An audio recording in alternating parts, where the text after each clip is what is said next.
وأن هذا صراطي مستقيما فاتبعوه ولا تتبعوا السبل فتفرق بكم عن سبيله ذلكم وصاكم به لعلكم تتقون. أعوذ بالله من الشيطان الرجيم. بسم الله الرحمن الرحيم. السلام علیکم ورحمۃ اللہ وبرکاتہ. الحمدللہ والصلاۃ والسلام علی رسول اللہ اما بعد. کسی بھائی نے سوال کیا ہے کہ قربانی کے فوائد کیا ہیں غیر مسلم کو سیٹسفائی کرنے کے لیے. دیکھیے، سب سے پہلی بات تو یہ ہے کہ غیر مسلم بھی اپنے لحاظ سے جانور قربان کرتے ہیں، اپنے بتوں کے نام پہ یا اپنے جو بھی وہ چڑھاوے چڑھاتے ہیں وہ بھی قربان کرتے ہیں.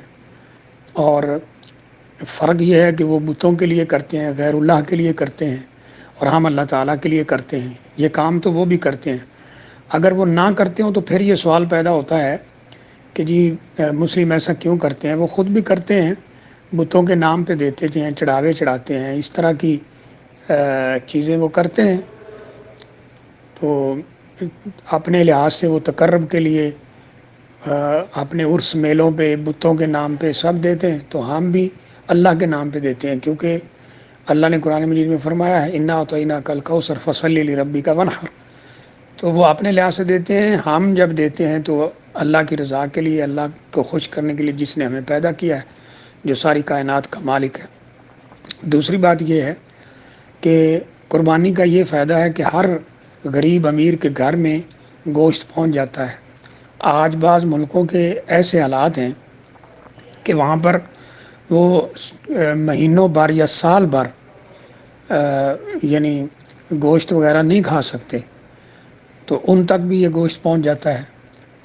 اور حتیٰ کہ مکہ میں جو قربانیاں حجاج اکرام کرتے ہیں ان کا گوشت دوسرے غریب ملکوں میں پہنچایا جاتا ہے، لوگوں تک پہنچایا جاتا ہے.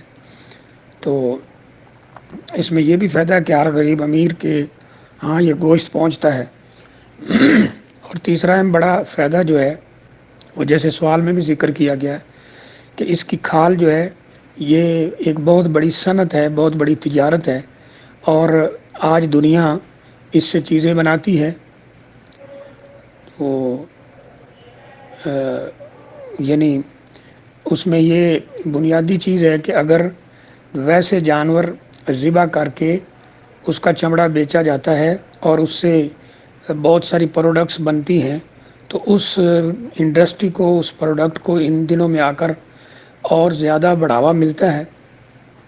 اور یہ بہت زیادہ حد تک یعنی جو چرماہے ہیں، چمڑے وغیرہ ہیں، وہ پہنچتے ہیں. تیسری اہم چیز یہ ہے کہ عام دنوں میں بھی ہر ملک کے اندر جانور قربان ہوتے ہیں، ذبح ہوتے ہیں، بیچے جاتے ہیں. لوگ ان کا گوشت کھاتے ہیں، پھر ان کے جو چمڑے ہیں ان کو مختلف یعنی استعمال میں لایا جاتا ہے. اسی طرح جانور کے بعض ایسے حصے ہیں، گوشت کے ایسے حصے ہیں جو ڈاکٹر حضرات مریضوں کو مختلف بیماریوں میں تجویز کرتے ہیں. مثلا کسی کو اگر جوڑوں میں درد رہتا ہے تو ڈاکٹر حضرات اس کو یہ کہتے ہیں، حکماء حضرات کہتے ہیں کہ جانور کا جو دم ہے وہ کھائی جائے. اسی طرح بعض کو جانوروں کا مغز کھانے کا کہا جاتا ہے. مختلف بیماریوں کے لیے جانور کے مختلف حصے کھانے کا کہا جاتا ہے جو عام حالات میں ممکن نہیں ہوتے، لیکن قربانی میں ایسے کئی مریض یہ جانور کے حصے لے لیتے ہیں، کھا لیتے ہیں، جن سے انہیں فائدہ ہوتا ہے. اور بھی بہت سارے فوائد اس میں ذکر کیے جا سکتے ہیں.